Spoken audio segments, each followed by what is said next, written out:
Hindi na maganda nangyayari dito sa ating baryo, Asulana. Patuloy na lumalaganap ang misteryosong sakit na yon.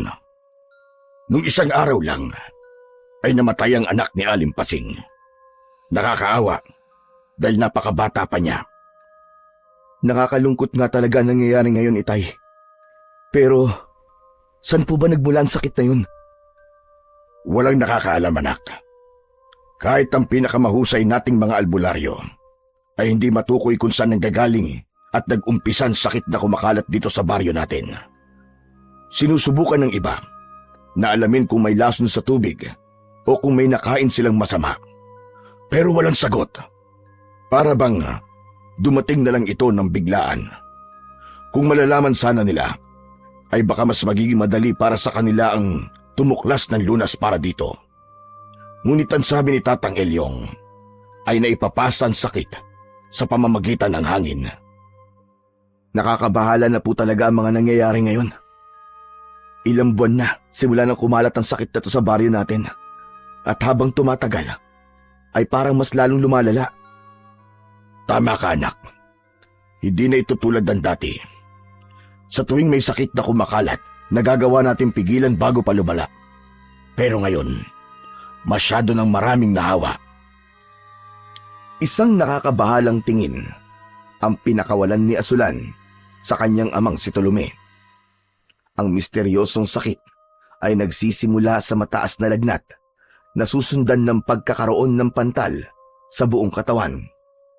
Para kay Asulan ay nakalulungkot na wala silang makuhang lunas dahil ang baryo nila ay mayroong tribo ng mahusay na mga manggagamot at kabilang sila roon ng kanyang ama. Ngunit sa kabila ng maraming manggagamot sa kanila, kahit isa sa mga ito ay walang nakakaalam para lunasan ang sakit na kumakalat. Kahapon lang po nakita ko po si Kaibo. Mahina na po siya noon pero kahapon po, mas lalong lumala. Halos hindi na po siya makabangon sa higaan.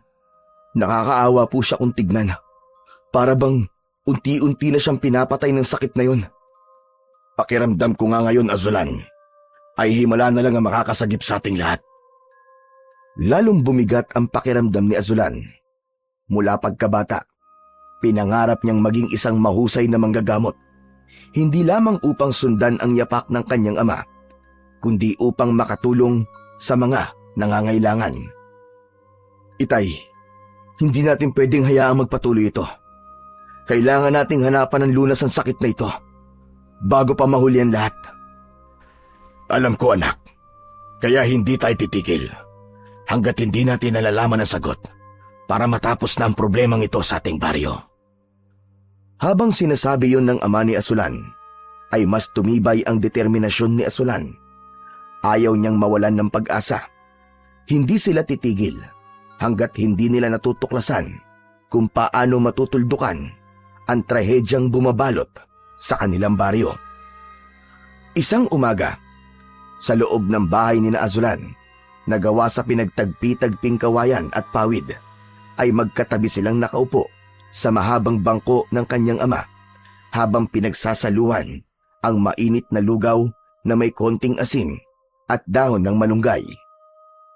Habang kumakain si Azulan, ay hindi niya maiwasang mapansin ang kanyang ama.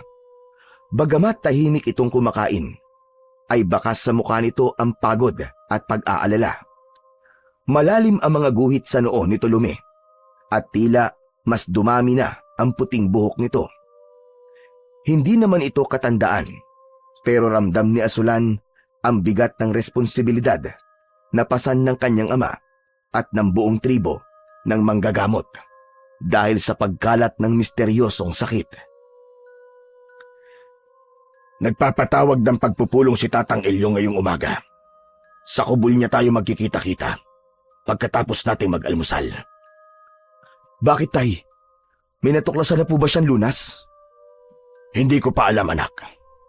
Pero sana, magandang balita ang dala niya sa atin mamaya sa pagpupulong. Isang malalim na buntong hininga ang pinakawalan ni Azulan. Dahil sa misteryosong sakit na yon, nagmistulang isang lugar na puno ng takot ang kanilang baryo. Sa kabila ng pangamba, ay pilit niyang pinapanatag ang kanyang loob.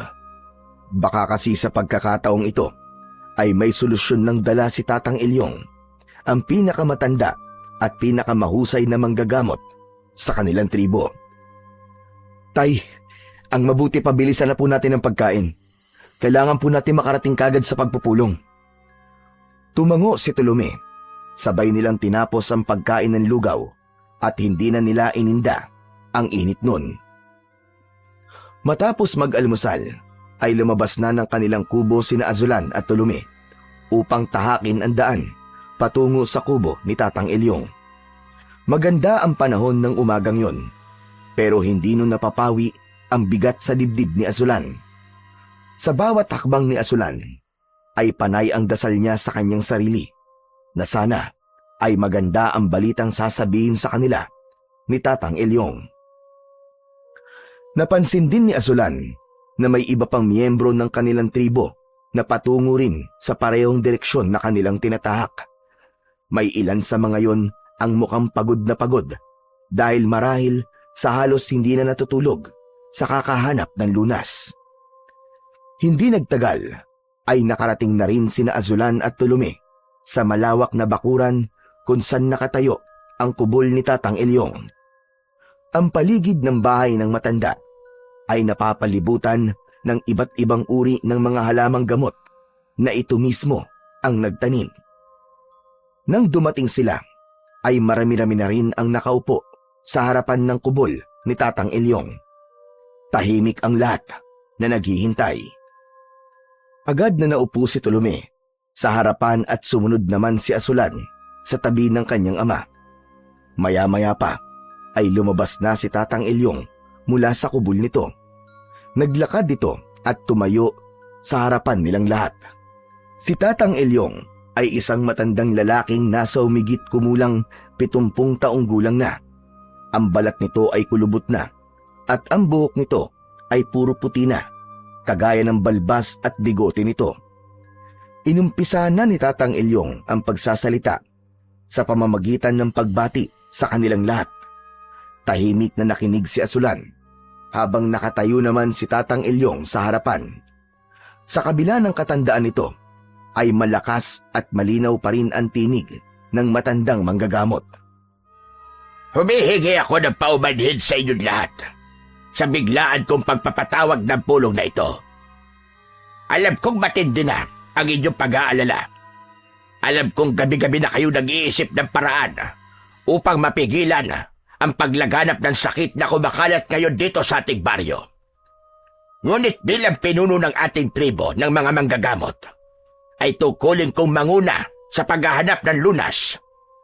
At nais kong aminin sa inyong lahat na matagal ko nang alam kung ano ang lunas sa sakit na ito. Sabay-sabay na nagbulungan ang lahat. Ang ilan ay nagpalitan ng tingin, habang ang iba naman ay hindi na itago ang kanilang gulat sa sinabi ni Tatang Ilyong. Tatang Ilyong, kung alam niyo na po pala ang lunas, bakit ganyan niyo na po ito sasabihin?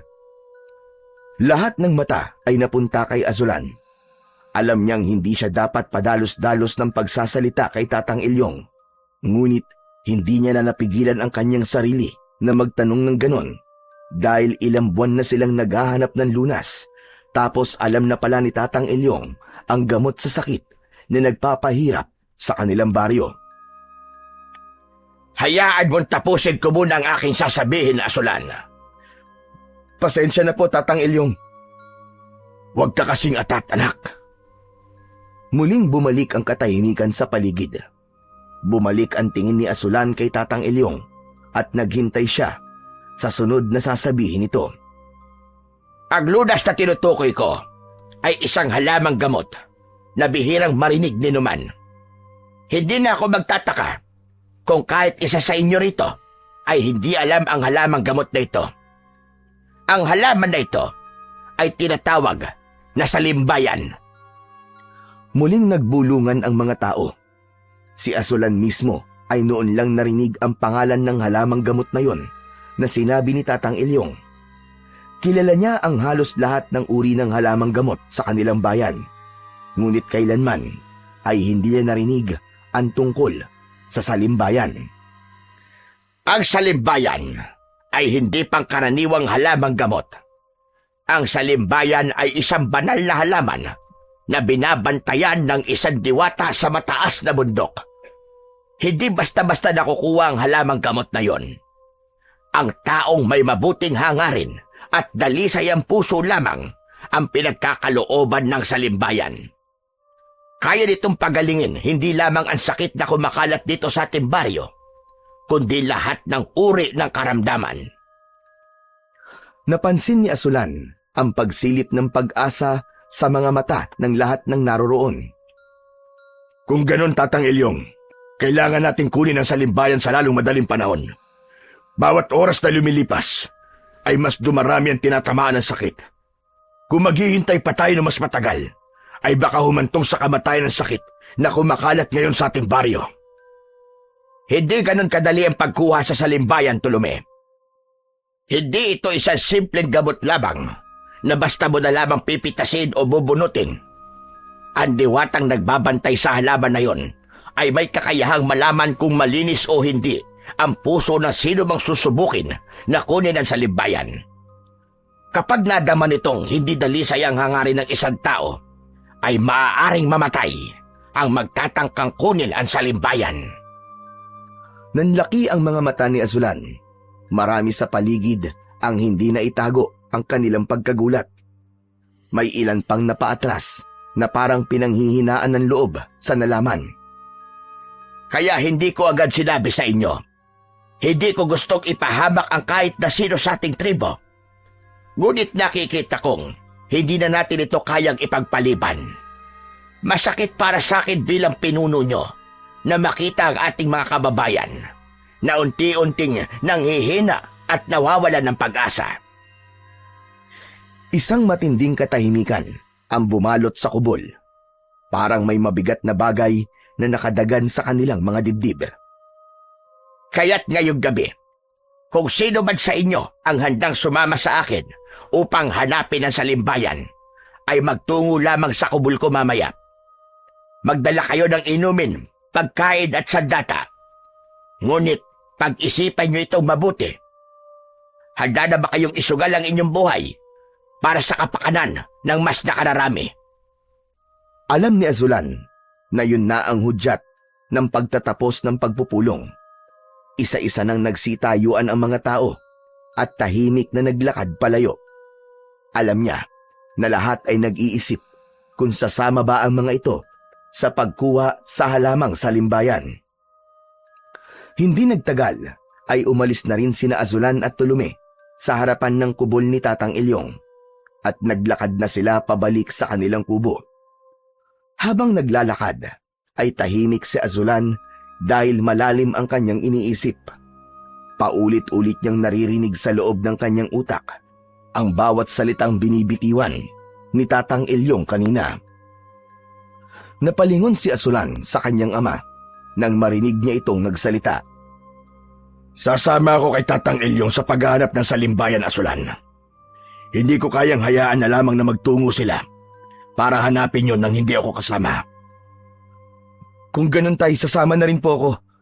Mas maganda po kung mas marami tayo, hindi ba? Hindi maaari, Asulan. Masyadong delikado ang gagawin namin. Hindi ko hahayaang malagay ka sa kapahamakan. Ikaw na lamang ang meron ako, anak. At ayokong pati ikaw ay mawala kagaya ng iyong ina. Pero tay, hindi ba't pareho nating gustong gumaling ang mga may sakit? Kung sasama ka, bakit hindi mo ako isasama? Akala ko po ba partner tayong dalawa? Hindi ito basta-bastang paghahanap lamang sa isang halamang gamot, anak. Hindi mo ba naiintindihan ang sinabi ni Tatang Ilyong? Kapag nadama ng diwata na hindi malinis ang hangarin ng sino mang lalapit sa salimbayan, ay maaari daw itong mamatay. Ano bang tingin niyo sa akin, tay? Marumi ba ang hangarin ko? Hindi ba ako karapat-dapat na makatulong sa ating baryo? Gusto ko rin po na may mapatunayan po ako sa ating baryo. At hindi yung para lang akong anino nyo. Marami pang ibang paraan, anak, para patunayan mo ang sarili mo. Hindi mo kailangang isugal ang buhay mo para sa isang halamang gamot. Alam ko pong kaya ko pong makatulong, Tay. Hindi, Asulan. Tapos na ang usapang ito. Hindi ka sasama at wala ka magagawa, kundi sundin ang desisyon ko. Madiin ang tono ng pagsasalita ng tatay ni Azulan na isang indikasyon na kahit na ano pang sabihin niya ay hindi na magbabago ang desisyon nito. Tahimik lang si Azulan pero sa isip niya ay bumubuo siya ng plano kung paano siya makakasama sa paghahanap sa salimbayan. Kinagabihan, habang nakasindi ang gasera na nasa ibabaw ng lamesa, ay tahimik na nakaupo si Azulan sa isang sulok habang pinagmamasdan ang kanyang ama na abala sa paghahanda. Isa-isang inilalagay ni Tolome ang mga bagay sa isang lumang sisidlan. Naglagay ito roon ng inumin, tinapay at ilang tuyong dahon ng halamang gamot na maaaring magamit sa paglalakbay nito sa paghahanap sa salimbayan. Matapos yun, ay kinuha nito ang kanyang itak na nasa kaluban at isinabit yon sa bewang nito. Maya-maya pa, ay humarap na si Tolome kay Azulan. Tumayo naman si Azulan at humakbang papalapit sa kanyang ama.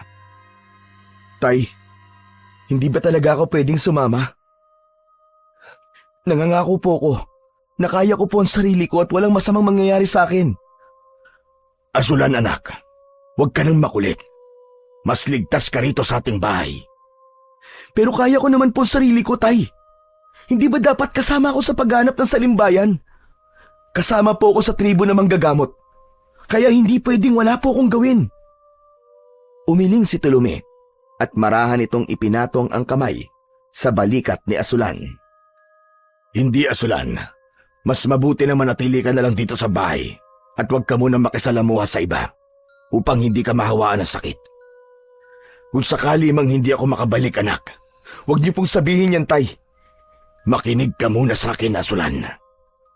Kung sakali mang may hindi magandang mangyari sa akin, ipagpatuloy mo ang pangarap ng iyong ina para sa iyo. Maging isa kang mahusay na manggagamot, Asulan. Yan ang nais ng iyong ina para sa iyo. At alam kong kaya mong gawin yon. Nangilid ang luha ni Azulan sa sinabing yon ng kanyang ama. Hindi niya matanggap ang posibilidad na baka hindi niya na muling makita pa ang kanyang ama. Mabilis niya itong niyakap ng mahigpit na para bang gusto niya na itong pigilan sa pag-alis. Mag-iingat kay Tay. Hihintayin ko po ang pagbabalik niyo. Oo, anak. Mag-iingat ka rin dito sa bahay habang wala ako. Wala nang nagawa si Azulan kundi panoorin ang kanyang ama habang palabas ito ng kanilang kubo. Dahan-dahang nilamon ng dilim si Tolome hanggang sa tuluyan na itong nawala sa kanyang paningin. Nang mag-isa na lamang si Azulan sa loob ng kanilang kubo, ay mahigpit niyang kinuyom ang kanyang mga palad. Alam niyang hindi siya maaaring manatili na lang sa bahay nila. Naniniwala siya na may paraan pa para makasama siya at gagawin niya ang lahat para makuha ang salimbayan at mailigtas ang kanilang baryo. Ilang minuto pa lang ang nakakalipas. Simula nang umalis si Tolome, ay hindi na kagad mapakali si Azulan. Palakad-lakad siya habang nag-iisip ng kanyang gagawin, hanggang sa naisip niya na hindi siya maaaring manatili na lamang doon kahit yun ang kagustuhan ng kanyang ama. Kung hindi malalaman ni tatay na kasama nila ako, ay hindi siya magagalit sa akin. Sumagi sa isip ni Azulan ang isang ideya, at yun ay ang lihim siyang susunod sa grupo na maghahanap sa salimbayan. Agad siyang kumilos. Kinuha niya ang lumang sisidlan na gawa sa pinatuyong balat ng hayop at isa-isang inilagay doon ang kakailanganin niya. Isang sisidlan ng inuming tubig, ilang piraso ng tinapay at halamang gamot na panlunas sa sugat. Bukod doon ay nagdala rin siya ng posporo at benda na gawa sa tela. Mabuti na ang handa siya sa mga posibleng mangyari. Matapos yun ay lumapit na si Azulan sa isang maliit na baul sa gilid ng kanilang kubo. Binuksan niya yon at inilabas ang isang lumang patalim na ibinigay sa kanya ng kanyang ina noong bata pa siya. Hinawakan niya ang puluhan ng patalim bago niya yon ilagay sa kanyang sisidlan. Hindi na nag-aksaya pa ng oras si Asulan at matapang siyang lumabas ng kanilang kubo at mabilis niyang tinahak ang daan patungo sa kubol ni Tatang Ilyong. Nang matanaw na ni Asulan ang kubol ni Tatang Ilyong, ay nagtago siya sa likod ng isang makapal na halaman. Halos pigilan na niya ang kanyang paghinga upang walang makapansin sa kanya na naroon siya. Mula sa pwestong yon ay tanaw niya ang kubol ni Tatang Ilyong kung saan naroon din ang kanyang ama at ang iba pang mga kalalakihan ng baryo nila na pawang mga manggagamot. Sa gitna ng bilog na binuo ng mga kalalakihan ay nakatayo si Tatang Ilyong na hawak ang tungkod nito. Ang bundok nating pupuntahan ay hindi basta-basta. Hindi natin alam kung anong maaaring sumalubong sa atin roon, gaya ng mga mababangis na hayop, masasamang loob, o higit pa roon. Ngunit ang pinakamalaking panganib ay ang mismong tagapagbantay ng salimbayan, ang diwata. Gaya na sinabi ko kanina, kung mararamdaman ng diwata na may bahid ng kasakiman o kasamaan ang sino mang lalapit sa salimbayan, ay kamatayan ang kakaharapin niya. Nagpalitan ng tingin ang ilan sa mga kalalakihan na naroroon. Bakas ang pagkabahala sa mukha ng mga yon sa sinabi ng matanda. Pero ang ama ni Asulan na si Tolome ay nanatiling tahimik habang mariing nakatingin kay Tatang Ilyong. Kaya bago tayo umalis mga kasama, tanungin niyo muna ang inyong sarili. Handa ba kayong ibuwis ang buhay niyo para rito?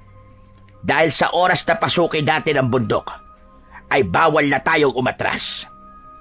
Kung sino man sa inyo ang nais niyang umatras at hindi buong loob, ay maaari nang umalis ngayon din. Walang umalis kahit isa sa mga kalalakihan na naroroon. Maya-maya ay malalim na huminga si Tatang Ilyong. Kung gayon, umalis na tayo. Mahaba-haba pa ang ating lalakbayin at inaasahan ko na bukas ng umaga ay mararating na natin ang kinaroroonan ng salimbayan. Nagpatiuna na sa paglalakad si Tatang Ilyong at agad namang sumunod dito ang mga kalalakihan. Bumilis ang tibok ng puso ni Asulan. Hintay niyang makalayo muna ng konti si Tatang Ilyong bago siya lumabas sa kanyang pinagtataguan. Patawad, Tay. Pero sa pagkakataon na ito, ay hindi ko muna susundin ang gusto mo. Pinanood ni Asulan ang papalayong grupo ng mga kalalakihan. Maya-maya pa ay tahimik na siyang sumunod sa grupo at sinigurado niyang hindi maririnig ng mga yon ang kanyang yabag. Alam niyang delikado ang ginagawa niya, ngunit mas matimbang ang kagustuhan niyang patunayan ang sarili at higit sa lahat ang makatulong sa kanilang baryo. Makalipas ang halos isang oras na paglalakad, ay patuloy pa rin si Asulan sa pagsunod kina Tatang Ilyong. Maraan at maingat ang bawat hakbang niya. Malalim na ang gabi ng mga sandaling yon at ang liwanag ng buwan lamang ang nagsisilbing tanglaw nila sa madilim na kagubatan. Habang papasok palalo ang grupo sa loob ng kagubatan, ay tila mas naging madilim ang daan na kanilang tinatahak. Sa paglalakad ni Asulan, ay isang tuyong sanga ang muntik na niyang matapakan, dahilan para agad siyang mapahinto. Pinagpawisan siya sa kaba. Ilang metro lang ang layo ng mga nasa unahan niya at kung hindi siya magiging maingat, ay tiyak na madidiskubre ng mga yon na nakasunod lang siya sa mga ito. Maya-maya pa ay huminto sandali si Tatang Ilyong at lumingon sa mga kasama nito. Huminto rin si Asulan at mabilis na nagtago sa likod ng isang malaking puno. Mga kasama, mula rito ay mas magiging mahirap na ang daan. Siguraduhin ninyong matibay ang loob nyo. Kung may nararamdaman kayong kakaiba, ay huwag kayong hihiwalay sa grupo. Dapat ay palagi tayo magkakasama. Tahimik na tumango ang mga kalalakihan at muling naglakad ang mga yon. Napalunok si Asulan Hindi niya alam kung ano ang eksaktong naghihintay sa kanila sa loob ng kagubatan, ngunit handa siyang harapin yon. Ilang minuto pa ang lumipas at patuloy na sinusundan ni Asulan sina Tatang Ilyong. Nang malapit na sila sa paanan ng bundok, ay medyo nagiging matarik na ang kanilang nilalakaran. Ngunit sa isang iglap, ay biglang huminto uli si Tatang Ilyong. Agad ding tumigil sa paglalakad ang mga kasama nitong kalalakihan. Mabilis uli na kumilos si Asulan at mabilis siyang nagtago sa likod ng isang malaking bato sa gilid ng daan. Marahan siyang sumilip at nakita niya na lumilinga-linga si Tatang Ilyong sa paligid na para bang meron itong hinahanap. Sandali lang mga kasama. Kanina ko pa nararamdaman na may sumusunod sa atin. Nagkatinginan ang mga kalalakihan at walang pagdadalawang isip na inihanda ng mga yon ang mga dalang sandata. Ang iba naman ay may itak habang may ilan na sibat at patalim ang dalawa. Nakita ni Asulan na alerto ang mga yon at handang lumaban kung kinakailangan. Mas lalo tuloy kinabahan si Asulan. Sigurado siya na sa oras na malaman ng kanyang ama na naroroon siya, ay magagalit ito sa kanya. Teka lang mga kasama, huminahon lang kayo at ibaba niyo ang inyong mga sandata. Hindi ko nararamdaman na mapanganib ang sumusunod sa atin. Sumunod naman ang mga kalalakihan sa sinabi ni Tatang Ilyong. Naglakad ang matanda at huminto ilang di pa lang ang layo mula sa batong pinagtataguan ni Asulan. Kung sino ka man, lumabas ka na kung nasan ka. Nanlamig si Asulan. Para bang napako ang kanyang katawan sa kanyang pinagtataguan. Hindi niya alam kung magpapakita na ba siya o maghihintay pa ng ibang pagkakataon para makalusot. Mas lalo niyang isiniksik ang sarili sa kanyang pinagtataguan habang pilit niyang pinapakalma ang kanyang sarili. Kung sino ka man, inuulit ko. Lumabas ka na. Nangangako ko na hindi ka namin sasaktan. Nang marinig yon ni Asulan, ay para siyang kinapos bigla ng hininga. Napagtanto niya na wala na siyang ibang pagpipilian, kundi ang magpakita. Kahit manatili siya sa likod ng malaking bato, ay tiyak na hahanapin pa rin siya ni Tatang Ilyong. Sa puntong yon, ay nagdesisyon na si Asulan na lumabas sa kanyang pinagtataguan. Marahan siyang lumabas sa likod ng malaking bato habang nakayuko. Halos hindi siya makatingin sa mga mata ng mga taong nasa kanyang harapan, lalong-lalo na sa kanyang ama. Asulan! Anak! Anong ginagawa mo rito? Agad na lumapit si Tolome kay Asulan at bago pa makapagpaliwanag si Asulan, ay mariin nitong hinawakan ang kanyang braso. Hindi ba't nag-usap na tayo? Sinabi ko sa'yo na hindi ka pwedeng sumama. Bakit ang kulit mo? Tay, kaya ko namang alagaan ang sarili ko eh. Hindi po ako magiging pabigat sa inyo. Ang usapan natin ay doon ka lang sa bahay. Bumalik ka na bago pa ako magalit sa'yo. Sandali lang, Tolome. Total nandito na si Asulan. Ay mas mabuti pang isama na natin siya sa paghahanap ng salimbayan.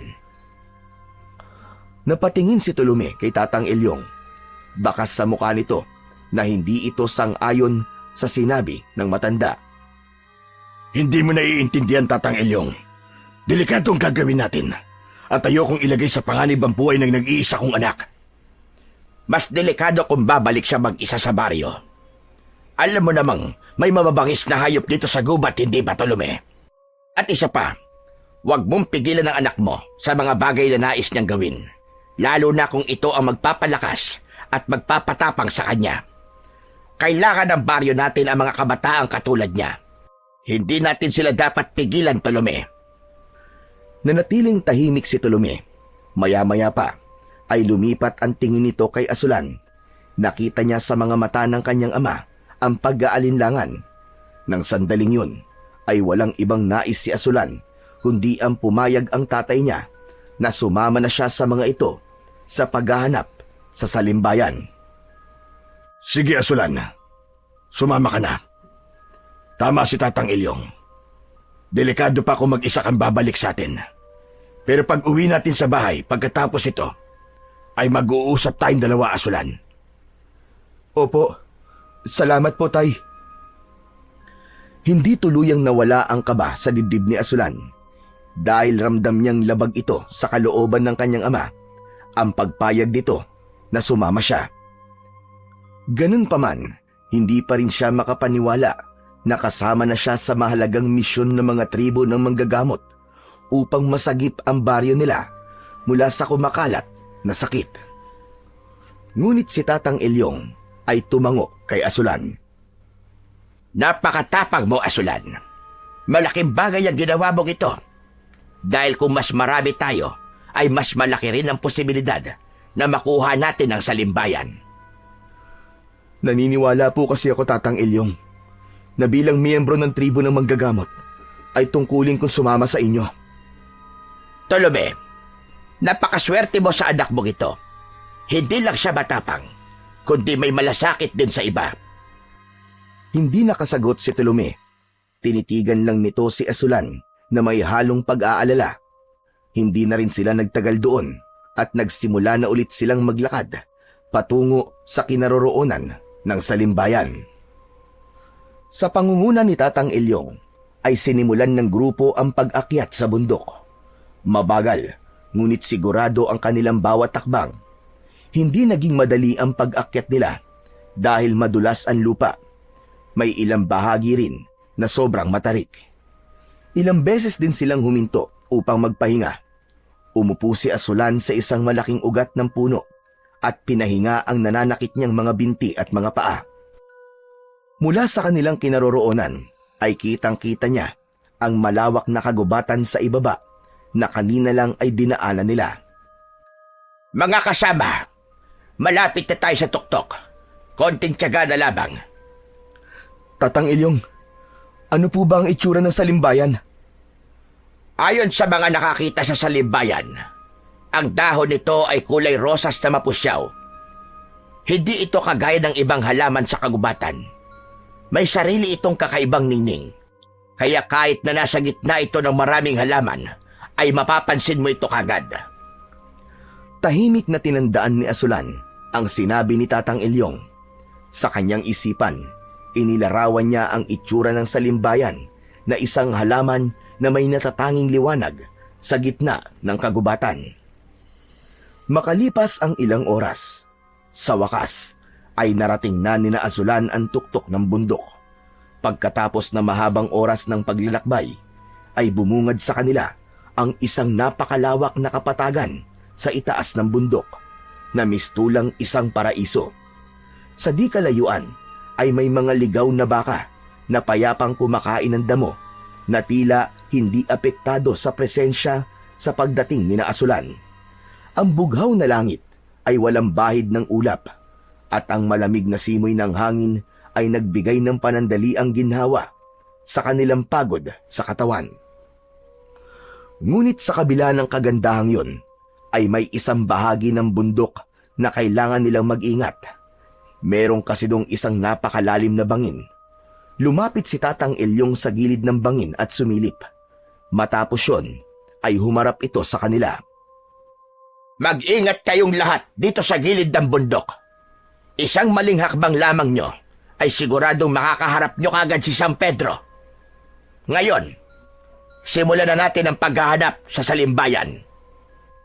Lahat ay tumango at sinimulan na ang kanilang tunay na misyon, ang paghahanap sa halamang gamot na kung tawagin ay salimbayan. Habang naglalakad si Asulan, ay naramdaman niya ang presensya ng kanyang ama.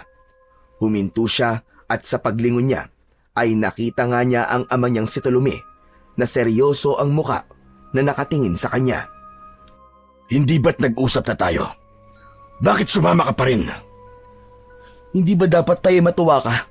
Pinuri po ko ni Tatang Ilyong kanina. Kapag naging tatay ka na, Asulan, maiintindihan mo kung bakit ako nagagalit sa pagsuway mo sa akin ito. Oo, hindi ka na nga bata.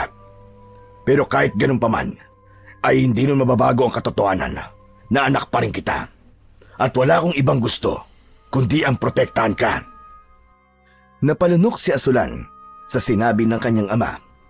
Alam niyang mahal siya ng kanyang ama, pero hindi niya rin maiwasang maramdaman ang konting sama ng loob dahil tila pinipigilan nitong makagawa siya ng mga bagay na maaari niyang maipagmalaki pagdating ng araw. Hindi na lang din niya sinagot ang kanyang ama at ipinagpatuloy na lang niya ang paghahanap sa salimbayan. Sinuyod nila ang buong kapatagan sa ibabaw ng bundok at sinuri ang bawat halaman na maaaring kahawig ng salimbayan. Subalit kahit na anong paghahalughog nila ay tila wala naman doon ang kanilang hinahanap. Tirik na ang araw at kahit na anong sigasig ang gawin nila sa paghahanap ay hindi pa rin nila makita-kita ang salimbayan.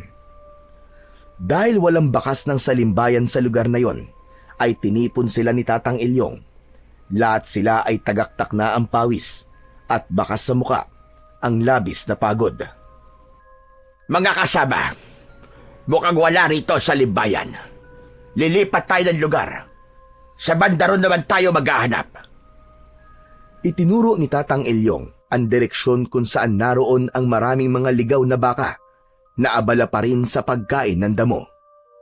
Hindi nagtagal ay nauna na sa paglalakad si Tatang Ilyong habang nasa likuran nito sina Asulan. Nang sandaling yon ay mas ramdam na ni Asulan ang labis na pagod at bahagyang pananakit ng ulo dahil sa tindi ng sikat ng araw. Habang palapit sila sa mga ligaw na baka, ay napansin nila ang kakaibang kilos ng mga baka. Huminto ang mga yon sa pagkain ng damo at sabay-sabay na tumingin kina Asulan. Napahintutuloy ang lahat sa paglalakad. Teka, bakit parang ang sama po ng tingin ng mga baka sa atin? Huwag niyong pansinin ang mga ligaw na baka. Diretso lang tayo sa paglalakad. Napalunok si Asulan.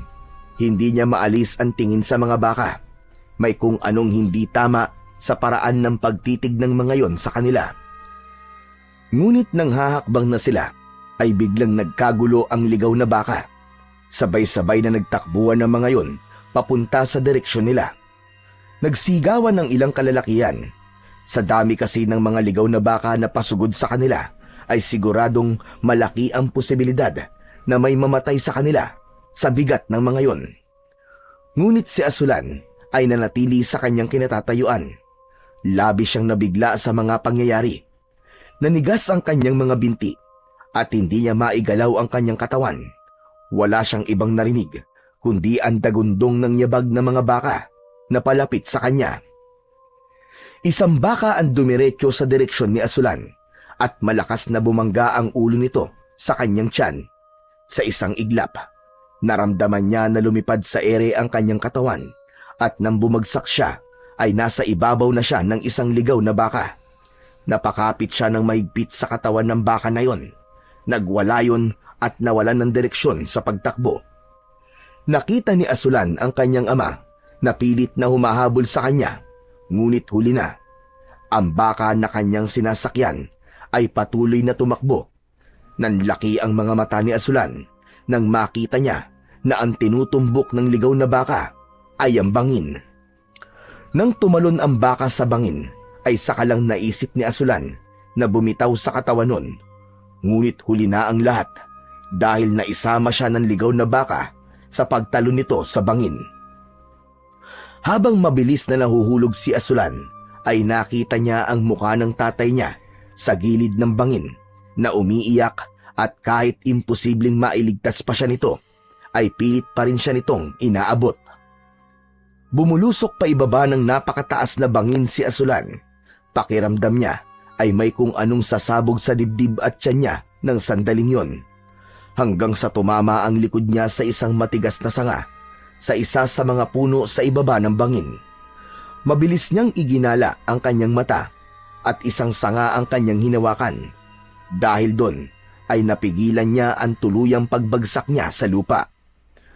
Nanginig ang mga braso ni Asulan habang nakakapit siya sa sanga dahil sa bigat ng kanyang katawan. Ramdam niya ang pagkapunit ng kanyang palad dahil sa gaspang ng kahoy, ngunit wala siyang magawa kundi ang kumapit ng maigpit.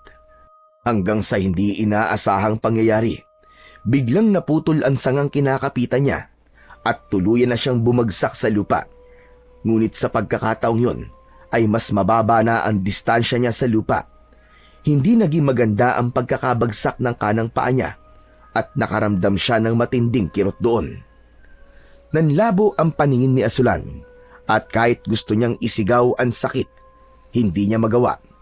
Tumingala siya at doon niya nakita kung gaano kataas ang kanyang binagsakan at talagang isang matatawag na himala kung paano pa niya nagawang mabuhay ng sandaling yon.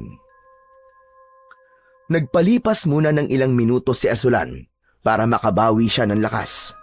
Pumikit siya at pilit na binabaliwala ang kirot sa kanyang kanang paa. Alam niya na hindi siya maaaring manatili roon dahil kailangan niyang ipaalam sa kanyang ama na buhay pa siya. Maya-maya pa ay bumangon na si Asulan. Nanginginig ang buong katawan niya dahil sa labis na panghihina. Nang tuluyan siyang nakatayo, ay tumingala siya sa itaas ng bangin. Naisip niya na baka kung sisigaw siya ay malalaman ng tatay niya na nakaligtas siya mula sa pagbagsak niya. Tay! Nandito po ako! Buhay pa ako! Napakalakas ng sigaw ni Asulan. Ilang beses pa niya itong inulit at naghintay siya ng sagot o kahit senyales man lang na narinig siya ng tatay niya na nasa itaas ng bangin. Ngunit lumipas ang ilang sandali ay wala siyang natanggap na sagot o senyales. Isa pang malakas na sigaw ang pinakawalan ni Asulan bago siya tuluyang sumuko. Bumagsak ang mga balikat niya at doon niya napagtanto na sa sobrang taas ng bangin ay malabo na marinig siya ng mga taong nasa itaas nun.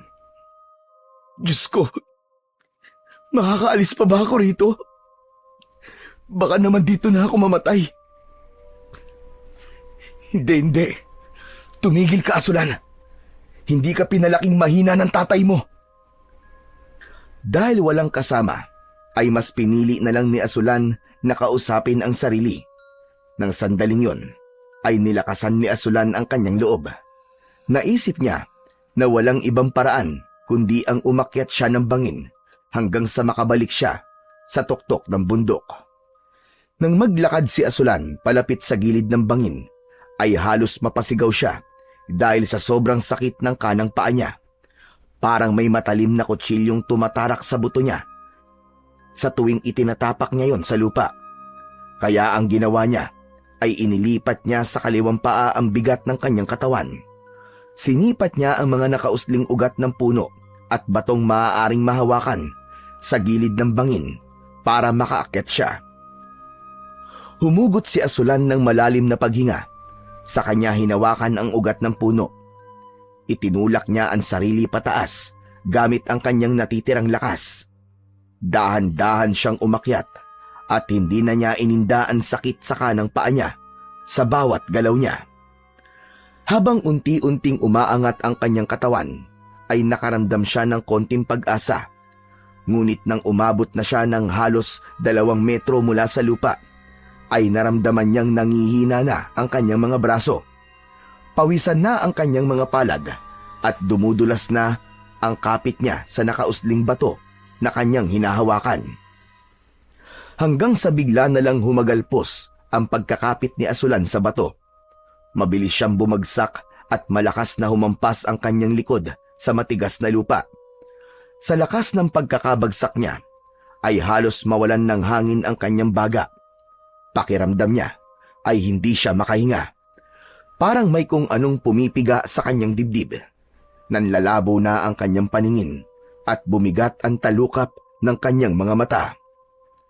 Hindi nagtagal ay tuluyan ng nawalan ng malay si Asulan. Sa tuktok naman ng bundok ay nakatayo pa rin si Tolome sa gilid ng bangin. Ilang oras na siyang naroon at hindi niya na namalayan na kalat na ang dilim sa paligid. Namamagana ang kanyang mga mata sa pag-iyak, ngunit ang mga luha niya ay patuloy sa pagpatak na para bang hindi yun nauubos. Asulan, anak. Kung naririnig mo ko, sumagot ka naman. Ngunit ang tanging sumagot kay Tolome ay ang malamig na ihip ng hangin. Ilang hakbang mula kay Tolome ay tahimik na nakamasid sa kanya ang iba pang kalalakihan. Maya-maya pa ay naramdaman niya ang paglapit sa kanya ni Tatang Elyong. Ipinatong ng matanda ang kamay nito sa kanyang balikat. Tolome, ikinalulungkot ko. Pero sa taas ng binagsakan ni Asulan, ay imposibleng buhay pa siya. Masakit, pero kailangan mong tanggapin ang katotohanan. Ginawa ko naman ang lahat, Tatang Elyong, para protektahan siya. Pero nabigo ako. Anong klaseng ama ako kung hindi ko kayang protektahan ang sarili kong anak? Huwag mong sisihin ang sarili mo. Hindi mo ginusto ang nangyari. Aksidente yon at wala tayong kontrol sa nangyari, Tolome. Muling tumingin sa ibaba ng bangin si Tolome. Kahit hindi niya makita ang pinakaibaba ng bangin, ay umasa pa rin siya na makikita niya roon si Asulan. Hindi nagtagal, ay bahagya ng humupa ang emosyon ni Tolome. Ngunit ang sakit na nangyari kay Asulan ay naroon pa rin. Nakatitig pa rin siya sa bangin kung saan nahulog ang kanyang anak. At sa pagkakataon na yon, ay unti-unti nang lumilinaw sa kanya ang katotohanan na wala na ang kanyang anak. Dahan-dahan niyang ipinikit ang kanyang mga mata upang pigilan ang panibagong bugso ng sakit na bumalot sa kanyang puso. Alam niyang wala na siyang magagawa, kundi tanggapin ang lahat kahit masakit at mahirap. Mula sa kanyang likuran ay muling lumapit si Tatang Elyong. Tolome, nag-ikot na mga kasama natin at walang paraan para makuha ang katawan ni Asulan sa ibaba ng bangin. Napakatarik ng bangin at kahit sino sa atin ay hindi kayang bumaba roon nang hindi malalagay sa peligro ang sarili. Napatingin si Tolome kay Tatang Elyong, ngunit hindi siya nagsalita. Alam niyang totoo ang sinasabi nito, ngunit mahirap para sa kanyang tanggapin na kahit ang katawan ng kanyang anak ay hindi niya na makukuha at mabibigyan ng maayos na libing. Mas mabuti kung maglagay tayo ng palatandaan sa lugar na ito. Isang alaala para kay Asulan. Walang imik na tumango si Tolome. Isa-isang lumapit ang ilang kalalakihan at sinimulang kumuha ng malalaking bato sa paligid. Maingat na inipon ng mga ito ang mga bato sa mismong gilid ng bangin, sa lugar kung saan huling nakitang buhay si Asulan bago ito bumagsak sa kamatayan nito. Matapos nilang maitayo ang pinagtipong-tipong mga bato, ay tumayo si Tatang Elyong sa tabi nun. Tahimik silang nagtipon, yumuko, at ipinikit ang kanilang mga mata. O dakilang may kapal, tanggapin niyo ho sana si Asulan sa inyong kaharian. Masaya kami na nabuhay siya ng may kabuluhan. At bagamat hindi niya naabot ang kanyang misyon na hanapin ang halamang gamot na lunas sa sakit sa kumakalat sa aming baryo, nangangako kami na ipagpapatuloy namin ang misyon na yon bilang pag-alala sa kanyang kabayanihan. Nagpatuloy ang panalangin ni Tatang Elyong, kasabay ng mahihinang hikbi ng ilan sa mga naroroon. Matapos yun, ay nagsimulang mag-alay ng mga bulaklak ang mga kalalakihan sa tabi ng inipon nilang bato. Huling lumapit si Tolome sa mga bato, tangan ng isang pulang bulaklak na nakuha niya sa tuktok ng bundok. Nanginginig ang kanyang mga kamay habang inilalagay niya yon sa ibabaw ng mga bato. Lumuhod siya habang pinipigilan niya ang pagpatak ng kanyang mga luha. Patawarin mo ko, anak. Hindi kita nailigtas. Muling bumagsak ang kanyang mga luha. Hindi niya na yon napigilan pa dahil tila mas lalong sumikip ang dibdib niya nang subukan niya yung wag ilabas. At sa gabing yon, sa ilalim ng madilim na kalangitan, ay tahimik niyang ipinagluksa ang kanyang pinakamahalagang kayamanan, ang kanyang anak na hindi na muling babalik kailanman. Nabalot ng katahimikan ang paligid nang matapos ang simpleng seremonya para kay Asulan. Ang mga mata ni Tolome ay nanatiling nakatuon sa mga batong inipon nila bilang palatandaan ng himlayan ng kanyang anak. Napapitlag siya nang may biglang tumapik sa kanyang likod. Sa kanyang paglingon ay nakita niya si Tatang Ilyong. Kailangan na natin bumalik sa baryo. Hindi pa tapos ang ating misyon sa paghahanap sa salimbayan. Ngunit sa ngayon, ay wala tayo magagawa, kundi panandali ang huminto muna. Nawalan tayo ng isa, at pagod na rin tayong lahat. Kailangan natin bumalik, magpahinga, at maghandang muli. Hindi nakapagsalita si Tolome. Alam niyang may punto si Tatang Ilyong. Hindi na rin niya maitatanggi ang pagod at panghihina ng kanyang sariling katawan. Matapos yun, ay inihanda na ng mga kalalakihan ang kanilang mga gamit. Muli nilang tinapunan ng huling tingin ang himlayan ni Asulan bago nagsimulang maglakad palayo. Bago tuluyang lumisan sa tuktok ng bundok, ay huminto muna si Tolome. Marahan siyang lumingon pabalik sa ginawa nilang himlayan ni Asulan. Paalam na muna sa ngayon, Asulan. Hindi kita makakalimutan, anak. Ilang saglit pa siyang nanatili roon bago siya tuluyang naglakad palayo at sinundan na niya ang kanyang mga kasamahan pababa ng bundok. Samantala, sa ibaba ng bangin ay unti-unti nang nagkakamalay si Asulan. Pumipikit-pikit siya at pinakikiramdaman niya ang kanyang sarili. Masakit pa rin ang buong katawan niya, lalo na ang kanyang likod at kanang paa. Hindi siya makapaniwala na matapos ang lahat ng nangyari ay buhay pa rin siya at humihinga. Salamat po, Diyos ko. Akala ko talaga ay katapusan ko na. Marahang bumangon si Asulan, ngunit nang sandaling tumayo siya ay agad siyang nabuwal. Isang matalim na sakit ang gumapang mula sa kanang paa niya, paakyat sa kanyang buong katawan. Napangiwi siya at saglit na napaluhod. Pinilit niyang igalaw ang kanang paa, ngunit hindi niya yon maihakbang ng maayos. Nang tignan niya ang kanyang paa, ay napansin niyang meron yung bahagyang bali. Napalunok si Asulan. Kailangan niya yung ayusin bago pa lumala ang kanyang kondisyon.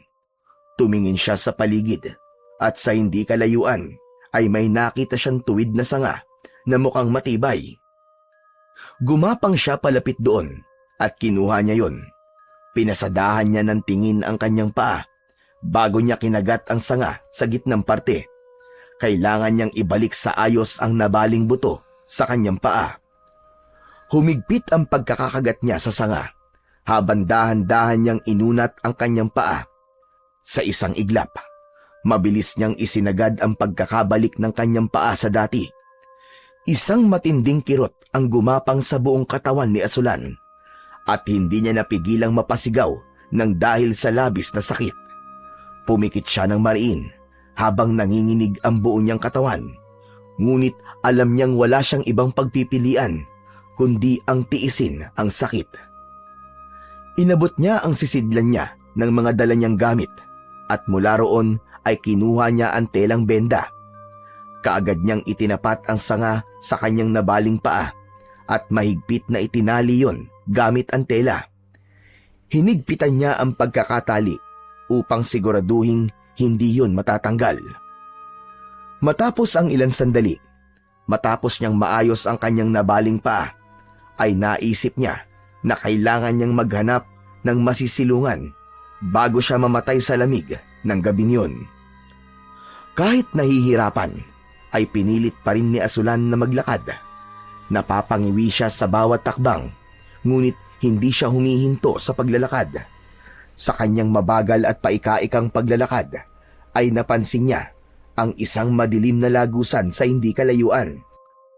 Nang tignan niya yon ng mabuti, ay nalaman niya na isa pala yung kuweba. Kapag siniswerte ka nga naman kahit papano, sino makakapagsabi na meron palang kuweba rito? Naglakad si Asulan patungo sa bukana ng kuweba at sumilip siya sa loob nun upang masiguro niya na walang kahit na anong mabangis na hayop doon. Nang umihip ang hangin at mas naramdaman niya ang lamig, ay mas naramdaman niya na kailangan niya na talagang pumasok sa loob ng kuweba. Maraang pumasok si Asulan sa loob ng kuweba. Nang marating niya ang isang bahagi ng kuweba na hindi masyadong mabato, ay marahan siyang umupo roon at isinandal niya ang likod sa gilid ng kuweba. Ano na kayang nangyari kay tatay? Hinahanap niya kaya ako? O iniisip niya na baka patay na ako? Habang nasa loob ng kuweba, ay inaasahan ni Asulan na makakaligtas na siya mula sa lamig.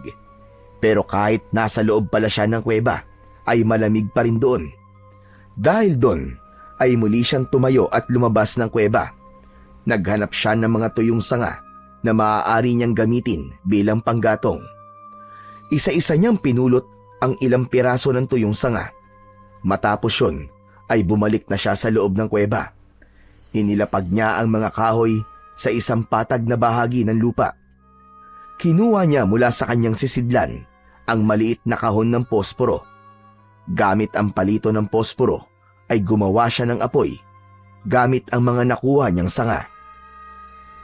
Unti-unting lumaki ang apoy at dahil doon ay may ginhawang naramdaman si Asulan nang mabawasan ang lamig sa loob ng kuweba. Nahiga siya malapit sa apoy, tumagilid siya habang nakabaluktot ang katawan. Bukas na lang ako ng umaga maghahanap ng daan pabalik sa baryo. Sana naman ay merong daan dito pabalik sa amin. Pumikit na si Asulan at sinubukan niyang ipahinga ang kanyang isip. Ngunit bago pa man siya tuluyang makatulog, ay isang malalim na pag-angil ang umalingaw-ngaw sa loob ng kuweba.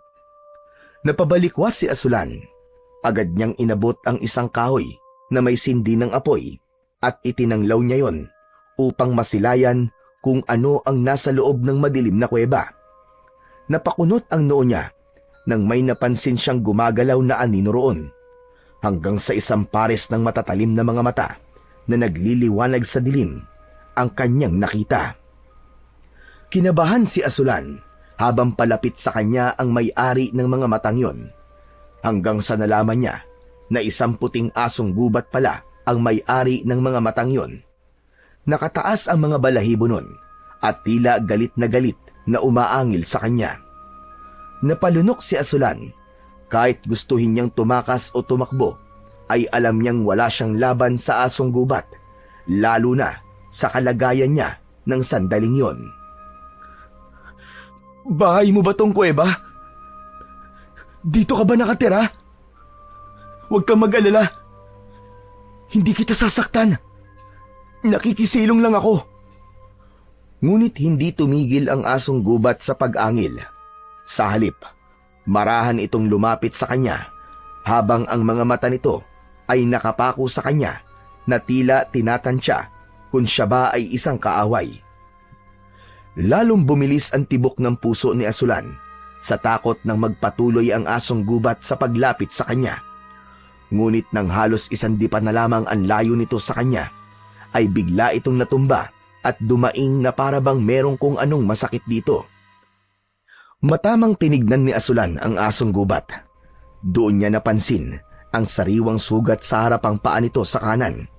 Dahil doon ay napagtanto niyang maaaring nais lamang ipagtanggol ng asong gubat ang sarili nito dahil ang akala nito ay sasaktan niya ito. May awang naramdaman si Asulan para sa hayop. Kahit may takot pa rin ay ibinaba niya ang hawak na kahoy na may apoy sa dulo at lumapit siya sa asong gubat. Nang hahawakan niya na ang sugat nito, ay bigla nitong sinakmal ang kanyang kamay. Naramdaman ni Asulan ang pagbaon na mga ngipin ng asong gubat sa kanyang balat. Ngunit sa kabila ng sakit at hapdi, ay hindi gumalaw si Asulan. Hindi niya sinubukang bawiin ang kamay niya at sa halip ay hinayaan niyang maramdaman ng asong gubat na hindi siya kalaban. Hindi kita sasaktan. Gagamutin lang kita. Parang awa mo na. Pakawalan mo na ang kamay ko. Nasasaktan na ako. Narinig niya ang bahagyang pag-angil ng asong gubat habang mahigpit pa rin ito na nakakagat sa kanyang kamay. Maniwala ka sa akin, kaibigan. Hindi kita sasaktan. Mula ako sa tribo ng mga manggagamot at may dala akong gamot sa sugat. Kaya kong gamutin ang sugat mo. Tila naintindihan naman ng asong gubat ang sinabing yun ni Asulan at dahan-dahang lumuwag ang pagkakakagat nito sa kanya. Ilang sandali pa ay tuluyan na nitong binitiwan ang kamay ni Asulan, ngunit nanatili lang itong nakahiga sa lupa. Nakatitig ito sa kanya na parang tinatansya pa rin kung dapat pa rin ba siyang pagkatiwalaan. Mabilis na inabot ni Asulan ang sisidlan ng kanyang mga gamit. Isa-isa niyang inilabas ang mga halamang gamot para sa sugat at ang natirang benda na yari sa tela. Napansin niya na hindi na umaangil ang asong gubat, kaya hinawakan na niya ang paa nitong may sugat. Ninuya niya ang halamang gamot at saka yun ang itinapal sa sugat ng asong gubat. Napaangat ang ulo ng asong gubat at parang magagalit na naman, kaya agad na nagsalita si Asulan. Oo, alam ko masakit, kaibigan, pero kailangan mong tiisin. Alam ko na matapang ka at naniniwala ako na kaya mo to. Basta, magtiwala ka lang sa akin. Gagamutin kita. Maingat na ikinalat ni Asulan ang gamot sa sugat ng asong gubat. Sinisikap niyang hindi masyadong madiin upang hindi ito lalo pang masaktan. Matapos yun, ay kinuha niya ang telang benda at itinali yun ng maayos sa sugat ng aso. Siniguro ni Asulan na maayos ang pagkakatali ng benda upang hindi yun matanggal. Napangiti siya nang mapansin niyang hindi na masyadong galit ang asong gubat sa kanya. Sa muling pagsusuri ni Asulan sa asong gubat, ay napansin niya na nanginginig pa rin ito. Inisip niya na baka dahil sa lamig o kaya naman ay sa gutom. Agad niyang kinuha ang maliit na piraso ng tinapay mula sa kanyang sisidlan. Itinapat niya yon sa bibig ng asong gubat. Kaibigan, kung nagugutom ka, kainin mo ito. Pasensya ka na. Ito lang ang meron ako eh. Natapon yata yung iba kong tinapay nung nahulog ako sa bangin. Nag-aalangan pa sa una ang asong gubat. Ngunit sa huli ay marahan itong kinagat at kinain ang tinapay na ibinigay dito ni Asulan. Kinuha ni Asulan ang bote ng tubig. Wala siyang mahanap na sisidlan, kaya sa palad niya inilagay ang tubig at mula roon ay pinainom niya ang asong gubat. Pinanood lang ni Asulan ang asong gubat habang unti-unting nawawala ang pangangatog nito. Hindi niya akalaing sa ganung sitwasyon ay meron siyang makakasama na kagaya niya na sugatan din. Matapos masiguro ni Asulan na maayos na ang lagay ng asong gubat, ay humiga na siya sa tabi ng apoy. Sa wakas, unti-unting bumigat ang kanyang mga mata. Habang pinapanood niya ang nagniningas na apoy, ay tuluyan ng sumara ang kanyang mga mata. Hinayaan niyang yakapin siya ng antok, habang ang asong gubat ay nakahiga hindi kalayuan sa kanya. Kahit papano, nang dahil sa asong gubat na yon, ay hindi niya naramdaman na siya ay mag-isa. Habang maimbing na natutulog si Asulan, ay may naramdaman siyang banayad na paghaplos sa kanyang pisngi. Umungol siya at tinabig ang tila kamay na humahaplos sa kanyang pisngi at hindi siya nag-abalang ibukas ang kanyang mga mata. "Huwag mo kong istorbohin. Natutulog pa ako." Ang nasa isip ni Asulan ay ang asong gubat ang gumagawa nun sa kanya. Marahil ay ginigising siya ng hayop para humingi ng pagkain o tubig. Ngunit hindi tumigil ang paghaplos na yon sa kanyang pisngi, kaya napilitan na siyang imulat ang kanyang mga mata. Labis na nagulantang si Asulan nang imbis na asong gubat ay isang napakagandang babae ang nakatayo sa kanyang harapan. Nagliliwanag ang buong katawan ng babae. Mahaba ang buhok nito na kulay puti. Nakasuot ito ng mahabang damit na sumasayad sa lupa. Napaupo si Asulan at umatras siya ng bahagya habang nanlalaki ang kanyang mga mata. Sino ka? Ako si Salimbay. Isa akong diwata. Ako ang asong gubat na tinulungan mo kanina, Asulan. Ano? Ibig mong sabihin? Ikaw yung... Teka, hindi. Hindi ako naniniwalang ikaw yung asong gubat. Hindi ka naman mukhang asong gubat eh. Sa isang iglap ay biglang nagbago ang anyo ng babae. Nag-anyong puting asong gubat ito. Hindi nagtagal ay bumalik ulit ito sa pagiging diwata at matamis itong ngumiti. Natigilan si Asulan at hindi makapaniwala sa kanyang nasaksihan. Alam ko kung bakit ka narito, Asulan. Hinahanap mo ang halamang gamot na Salimbayan upang mailigtas ang inyong baryo. Sinubukan kita upang malaman ko kung karapat-dapat kang pagkalooban ng aking pagpapala at ikaw ay pumasa sa aking pagsubok. Unti-unting inilalahad ni Salimbayan ang mga palad nito. Mula roon ay unti-unting tumubo ang isang halaman na may maninipis at kumikinang na dahon na kulay rosas. May sariling ningning ang halaman na parabang pinapalibutan yon ng mga alitaptap. Imposible! Yan nga ang halamang gamot na Salimbayan! Yan nga ang hinahanap namin! Hindi makapaniwala si Azulan ng sandaling yon. Hindi siya makapaniwala na ang diwatang nagbabantay ng Salimbayan ang siyang kusang magbibigay sa kanya ng kailangan niya. Kunin mo ito, Asulan, at gamitin mo ito upang pagalingin ang iyong bayan. Marahang tumayo si Azulan at hindi niya inalis ang tingin sa mahiwagang halaman na nasa palad ng diwata. Nang humakbang siya papalapit dito, ay saka lang niya napansin ang isang bagay na labis niyang ikinagulat. Wala na ang sakit sa kanyang kanang paa at normal niya na iyong naihahakbang.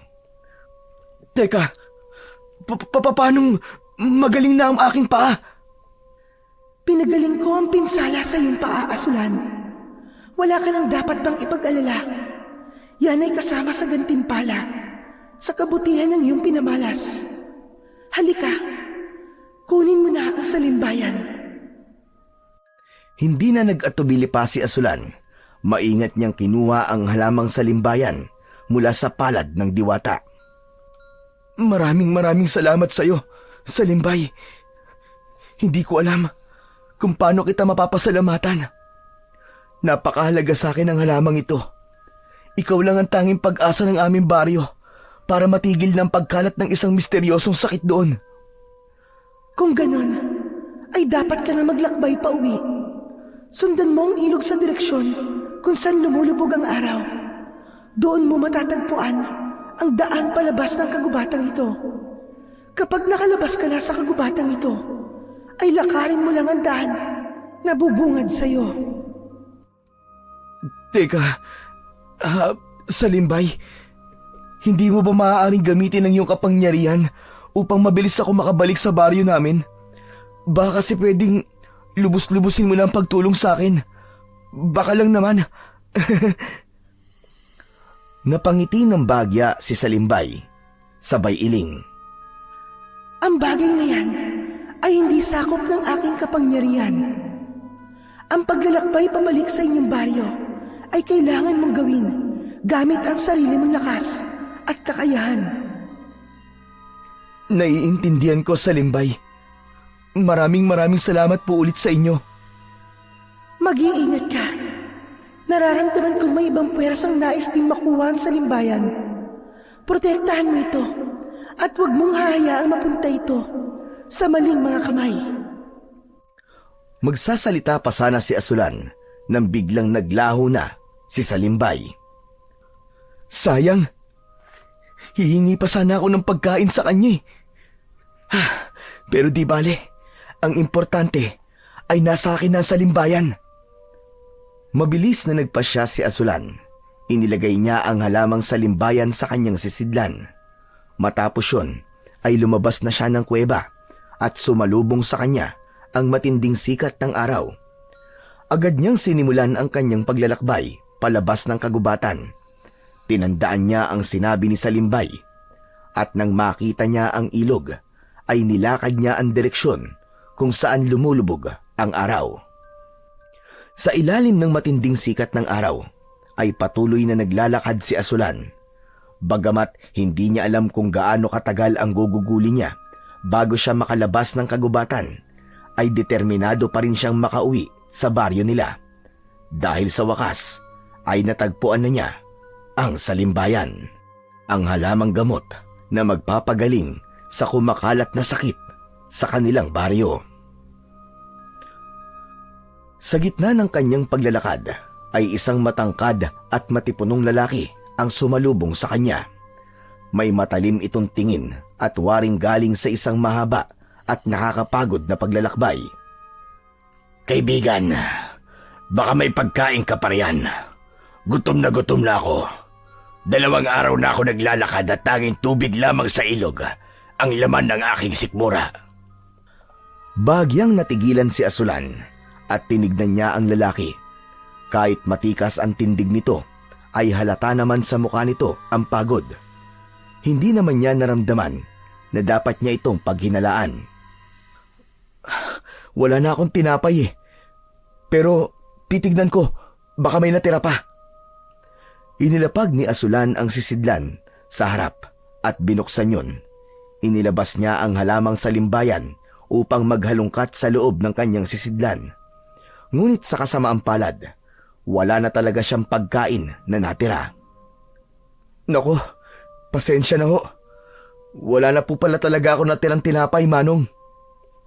Napako ang tingin ng lalaki sa halaman na hawak ni Asulan. Napansin naman yun ni Asulan at doon na siya nagsimulang kabahan. Napakaganda naman ng halaman mo. Anong klaseng halaman yan? Mas lalong nagduda si Asulan sa interes na ipinapakita ng lalaki sa Salimbayan.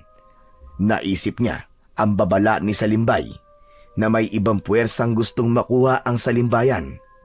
Hindi niya alam kung sino o ano ang puwersang yon, pero alam niya na hindi siya maaaring maging pabaya. Normal na halaman lang po ito, Manong. Nakuha ko lang po dito sa kagubatan. Nagandahan po ako kaya kinuha ko. Ano ang pangalan mo, binata? Ako po si Asulan. Kayo po? Ako si Daragit. Pagkasabi ni Daragit nun, ay lumapit pa ito ng bahagya kay Asulan. Maaari ko bang hawakan ang halaman na yan? Napakaganda kasi. Ngayon lang ako nakakita ng ganyang klase ng halaman. Pasensya na, Manong, pero hindi pwede. Teka, kailangan ko na palang umalis. Pasensya ka na pala ulit kung wala akong naibigay na pagkain sa'yo. Agad na ibinalik ni Asulan ang Salimbayan sa kanyang sisidlan at isinabit niya na yon sa kanyang balikat. Hindi na niya hinintay na magsalita ulit si Daragit at mabilis na siyang naglakad palayo sa lalaki. May naramdaman siyang kung anong hindi tama kay Daragit. Nang makalayo na si Asulan, ay sandali siyang huminto upang lingunin si Daragit.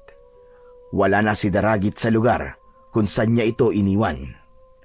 Napalunok si Asulan at lalo niyang binilisan ang kanyang paglalakad. Habang naglalakad si Asulan sa kagubatan, ay mas naging matindi ang sikat ng araw.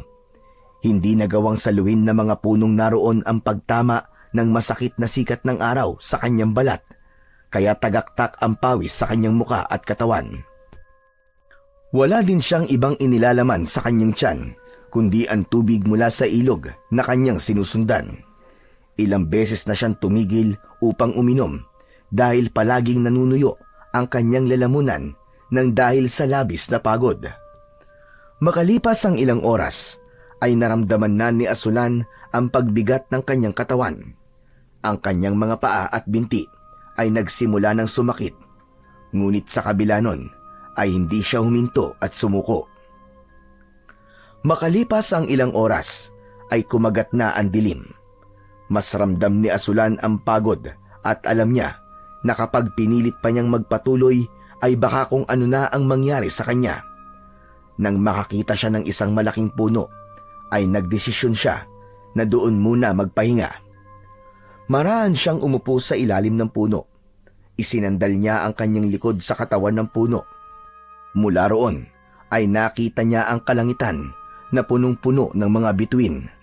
Dahil doon ay naalala niya ang kanyang ama. "Huwag po kayo mag-alala, tatay. Malapit na tayo magkasamang muli. Alam ko po na labis na po ang pag-aalala niyo para sa akin. O baka nga iniisip niyo na patay na ako. Sana'y mahintay niyo pa po ko, tay. Pauwi na po ako." Napayuko si Asulan at hinigpitan niya ang pagkakahawak sa kanyang sisidlan. Hindi nagtagal ay humiga na si Asulan sa lupa. Ipinikit niya ang kanyang mga mata at niyakap niya ang kanyang sisidlan. Yun ang kanyang paraan upang protektahan ang pinakamahalagang bagay na meron siya ng sandaling yon. Sa kabila ng takot at pangamba, ay pinilit ni Asulan na ipahinga ang kanyang pagod na katawan. Sa gitna ng mababaw na tulog ni Asulan, ay bigla siyang nagising dahil sa kaluskos na kanyang narinig. Umupo siya at sa kanyang unahan ay nakita niya ang dalawang anino na marahang lumalapit sa kanya. Dahil doon ay mabilis siyang bumangon. Nang malapit na ang mga anino sa kanya, ay doon niya nakita ng buo ang mga nilalang sa kanyang harapan. Dalawang aswang yon na may nanlilisik na mga mata. Hindi nagpadala sa takot si Asulan. Mabilis niyang kinuha ang patalim mula sa kanyang sisidlan at itinapat yon sa mga aswang matapos niyang tumayo. Hindi siya makapaniwala na may ganong nilalang sa kagubatan na yon. "Huwag kayong lalapit! Subukan nyo! Hindi ako natatakot sa inyo! Kayang-kaya ko kayong labanan kahit mag-isa lang ako!" Hindi natinag ang mga aswang. Umangil pa ang mga yon ng malakas na parang nais ng mga yon na masindak si Asulan. Biglang sumugod ng mabilis ang isang aswang at halos hindi na nakita ni Asulan ang paggalaw nito. Nang nasa harap na niya ang isang aswang, ay sinubukan niya itong undayan ng saksak, ngunit mabilis itong nakaiwas. Tatakbo na sana si Asulan, pero hinawakan at hinila ng isa pang aswang ang hawak niyang sisidlan. Hindi niya pinakawalan ang sisidlan at mas lalo niyang hinigpitan ang pagkakahawak niya roon. Alam niya na hindi niya yun maaaring ibigay sa aswang dahil naroon ang salimbayan, ang pag-asa ng kanilang bayan. Dahil walang balak ang aswang na bitiwan ang sisidlan ni Asulan, ay muli niyang ginamit ang patalim. Buong lakas niyang sinaksak sa balikat ang aswang. Doon na malakas na hinila ni Asulan ang sisidlan. Nang mabitiwan yun ng aswang, ay malakas niya itong sinipa sa tiyan. Bumagsak ito sa lupa, ngunit alam niyang hindi pa tapos ang laban. Mabilis na tumakbo palayo si Asulan, ngunit isang tao ang nabangga niya. Napaatras siya at nagulat nang makita kung sino ang nasa kanyang unahan. "Daragit!" Asulan, ano nangyayari? Bakit parang takot na takot ka? "Tulungan mo ko! May mga aswang! Inaatake nila ako!" Hindi na nagsalita pa si Daragit. Mabilis itong lumingon sa mga aswang at walang pagdadalawang isip itong sumugod sa mga yon na parang wala itong katiting na takot. Sa malakas nitong suntok at sipa ay nagawa nitong mapaatras ang mga aswang. Hindi makapaniwala si Asulan sa nakikita niya dahil tila sanay na sanay si Daragit sa ganong labanan. Tila natakot ang dalawang aswang kay Daragit at umatras ang mga yon. Mabilis na tumakbo ang mga aswang hanggang sa tuluyang nilamon ang mga yon ng kadiliman. Lumapit si Daragit kay Asulan na nanginginig pa rin sa takot. Hindi siya makapaniwala na buhay pa rin siya ng sandaling yon. Ayos ka lang ba, Asulan? Hindi ka ba nila nasugatan? "Hindi naman. Maraming salamat, Daragit. Utang ko sa iyo ang buhay ko. Kung hindi ka dumating, malamang patay na ako ngayon." Walang anuman. Delikado sa kagubatang ito, lalong-lalo na sa gabi.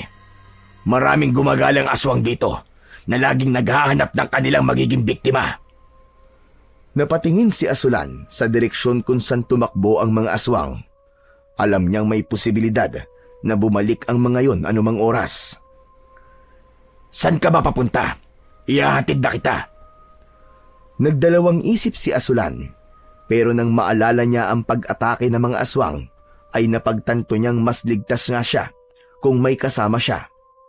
Kahit hindi pa niya lubos nakilala si Daragit, ay mas mabuti nang may kasama siyang kayang makipaglaban sa mga aswang kaysa mag-isa niyang tahakin ang kagubatan. Salamat ulit, Daragit, ah. Pasensya na sa abala. Huwag mong isipin yun. Ang mahalaga ay ligtas kang makarating sa iyong pupuntahan. Sinilip ni Asulan ang kanyang sisidlan. Nakahinga siya ng maluwag dahil naroon pa rin ang salimbayan at hindi yun nagkaroon ng kahit na konting pinsala. Hindi nagtagal ay naglakad na si Asulan habang nasa tabi niya si Daragit. Patuloy na naglalakad sina Asulan at Daragit sa gitna ng madilim na kagubatan. Hindi na nagawang itago ni Asulan ang labis na pagod at antok. Makailang beses siyang natumba at huminto dahil pakiramdam niya ay bibigay na ang kanyang katawan. Hanggang sa naisipan na nga ni Asulan na magtanong sa kanyang kasama. Daragit, ano palang ginagawa mo sa kagubatan na to? May hinahanap ako. Isang napaka-importanteng bagay. Anong bagay yon? Baka matulungan kita.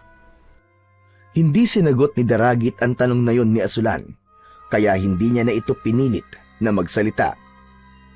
Makalipas ang ilang minuto, ay mas lalong naramdaman ni Asulan ang pagbigat ng talukap ng kanyang mga mata. Bumagal na ang pagakbang niya na parang anumang sandali ay bibigay na ang kanyang katawan. Napansin naman yun ni Daragit at huminto muna ito sa paglalakad. Magpahinga ka na muna, Asulan. Ramdam kong hindi mo na kaya magpatuloy sa paglalakad. Isa pa, mas ligtas kung bukas ng umaga na lang tayo maglalakbay. Tama ka, Daragit. Hindi na talaga kaya ng katawan ko. Kailangan ko na magpahinga kahit saglit lang. Huwag ka mag-alala at kasama mo naman ako. Kung sakaling bumalik ang mga aswang na yon, ay kayang-kaya ko silang itaboy ulit. Tumingin sila sa paligid at napansin nila ang isang malaking puno na may malalapad na ugat. Sinabi ni Daragit na maaari silang magpahinga doon. Tinungo nila ang malaking puno. Sumandal sa puno si Daragit at saka pumikit. Habang si Asulan naman ay inalis ang pagkakasabit ng sisidlan sa kanyang balikat. Humiga siya sa malamig na lupa at niyakap ang kanyang sisidlan. Ipinikit na rin ni Asulan ang kanyang mga mata at dahil kampante siya, dahil naroroon si Daragit, ay mabilis siyang nakatulog. Sa gitna ng maimbing na pagtulog ni Asulan, ay bigla siyang napabalikwas. Agad siyang napaupo habang may hindi maipaliwanag na kaba sa kanyang dibdib. Nagulat siya nang makita niya ang diwatang si Salimbay sa kanyang harapan. Salimbay? Diyos ko, ikaw lang pala. Akala ko kung sino na eh. Hindi sumagot ang diwata.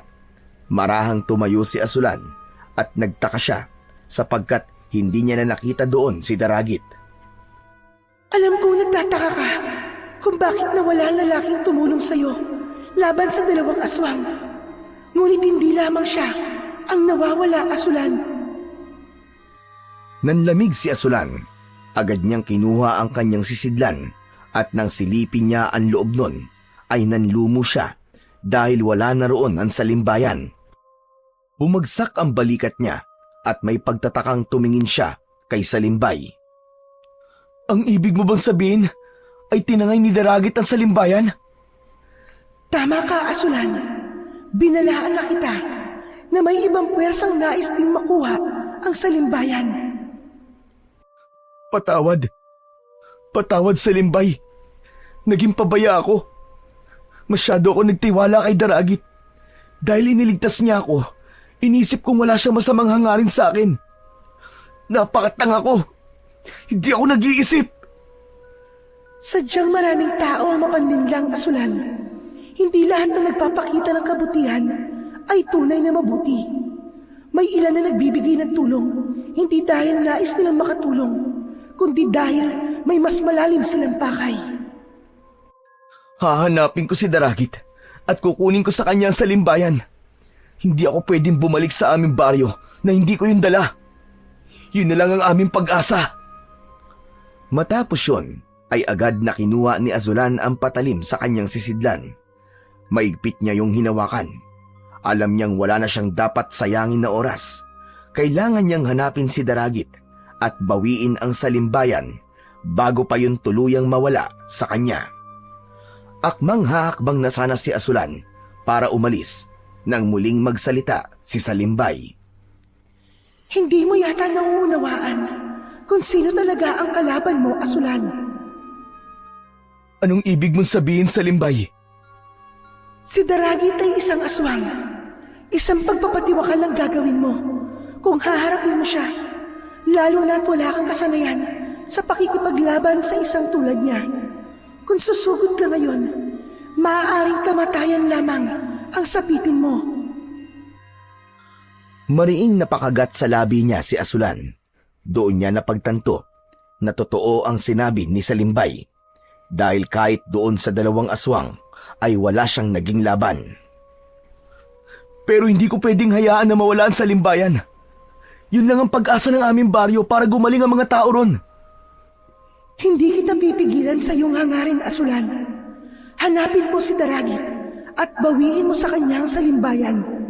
Ngunit bago mo gawin yon, ay may isang bagay kang kakailanganin.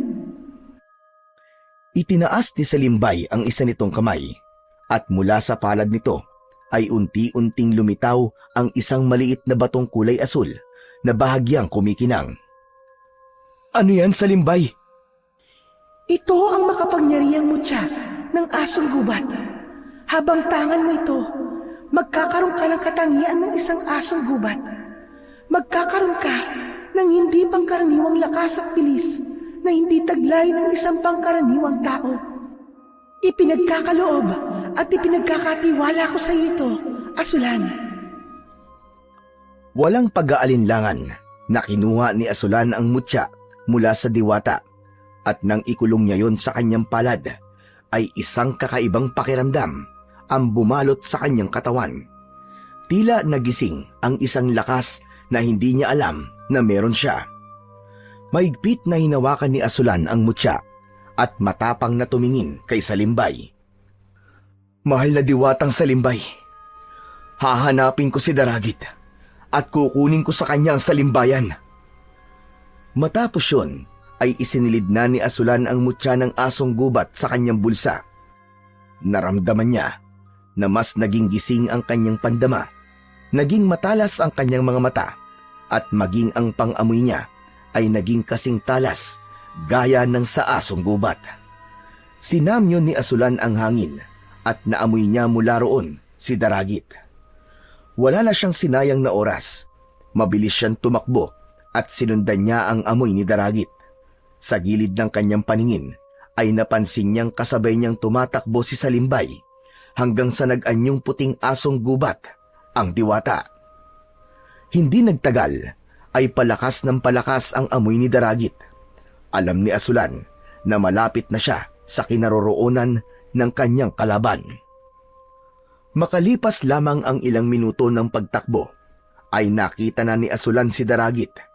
Nakatalikod ito sa gawi niya at naglalakad habang bitbit nito sa isang kamay ang salimbayan. Hindi na nagdalawang isip pa si Asulan. Gamit ang bilis at lakas na bigay ng mutya, ay mabilis siyang sumugod kay Daragit. Nang malapit na siya rito, ay buong puwersa niya itong sinipa sa likod.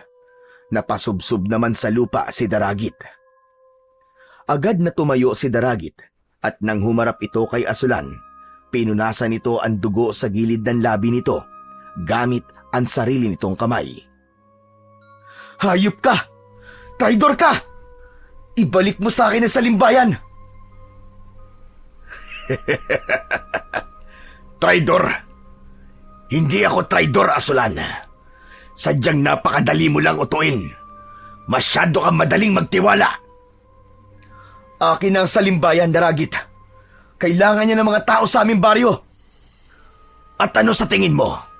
Hindi ko rin ito kailangan. Ang halamang ito, ang tanging makapagpapagaling sa sakit ng aming pinuno. Hindi siya maaaring mawala dahil hindi magpapatuloy ang lahi naming mga aswang. Naningkit ang mga mata ni Asulan. Mas lalong nagliyab ang kanyang galit. Mas lalo mo lang akong binibigyan ng dahilan para bawiin yan sa'yo. Hindi ako papayag na gamitin mo sa limbayan sa kasamaan. At ano naman ang magagawa mo? Lalabanan mo ko? Hindi mo nga nagawang labanan ng dalawang aswang kanina. Ako pa kaya? Huwag kang magpakabayan ni Asulan. Bakit hindi mo ako subukan ngayon? Tignan natin ang kakayahan mo. Nang sandaling yon, mula sa likuran ni Asulan ay dumating si Salimbay na nasa anyo pa rin ng isang malaking puting asong gubat. Tahimik itong lumapit at tumayo sa tabi niya. Ang matatalas nitong mga mata ay nakatuon kay Daragit. Nagtawag ka pa talaga ng kakampi. Pero kahit sino o ano pa ang tawagin mo para labanan ako, ay hindi kayo magtatagumpay sa lakas at bangis ko. Maingat na inilapag ni Daragit ang salimbayan sa ilalim ng isang puno.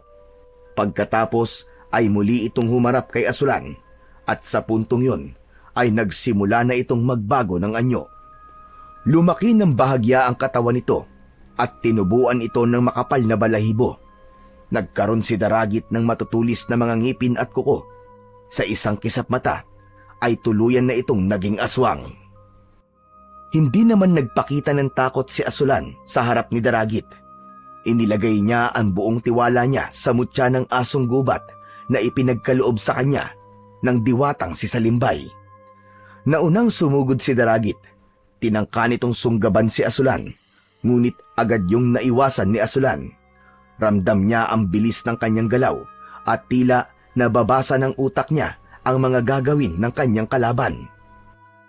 Dama ni Asulan ang pagbalot ng lakas at kapangyarihan ng mutya sa kanya. Sa pagkakataon na yon, ay si Asulan naman ang umatake gamit ang kanyang patalim. Hindi nagawang umilag ni Daragit nang saksakin niya ito sa tiyan gamit yon. Napaatras ang aswang habang sumisigaw dahil sa natamong sugat. Ngunit hindi pa rin sumuko si Daragit at mataas itong tumalon at tinumbok ang kinaroroonan ni Asulan. Inumang nito sa kanya ang matutulis nitong mga kuko. Ngunit bago pa makalapit si Daragit kay Asulan, ay bigla itong sinalubong ng asong gubat. Sinunggaban nito sa leeg ang aswang.